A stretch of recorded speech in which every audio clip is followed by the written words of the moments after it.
Domžalčani so v prvi tekmi pomladi doma premagali Koprčane z 1:0. Gol je dosegel Vuk ob koncu tekme, tokrat pa so Kanarčki želeli maščevanje in tekmo tudi začeli veliko bolje, bili gospodari na igrišču. Prva priložnost za domače že v 3. minuti, ko je poskušal Brečevič, a zgrešil vrata, tokrat Nejca Vidmarja, potem pa tale situacija v kazenskem prostoru, igra z roko Tadeja Apatiča, povratnika v domžalsko moštvo, in 11-metrovka za domače Koprčane. V žogi je stopil kar kapetan, vratar Ermin Hasič, in bil zanesljiv. Tole je bil še Hasičov prvi gol v letošnjem državnem prvenstvu, lani pa jih je dosegel kar nekaj. Koprčani so nadaljevali z dobro igro v prvem polčasu. Tole je bil poskus Popoviča, na pravem mestu Vidmar, ki je žogo na koncu uspel izbiti v kot.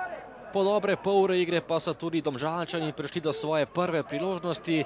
Sam pred vrati je bil Liridon Osmana, streljal zelo slabo v slogu začetnikov in ostalo je pri minimalni koprski prednosti. Še zadnja akcija prvega polčasa, lepa žoga Palčiča, najspretnejši pa Brečevič, ki je z glavo postavil izid prvega polčasa. 2:0, 5. gol Brečeviča v tej sezoni. V drugem delu še naprej boljša koprska predstava, najprej odličen poskus Aganoviča in lepa parada Nejca Vidmarja. Sledil je kot za goste, odbita žoga in močan volej Nejca Skubica, ki je končal mimo vrat Hasiča, in še ena nevarna domžalska kombinacija. Samostojen prodor Daliborja Tejnoviča, na koncu zaključek mimo leve vratnice Hasiča, in Koprčani so še vedno imeli visoko prednost z 2:0.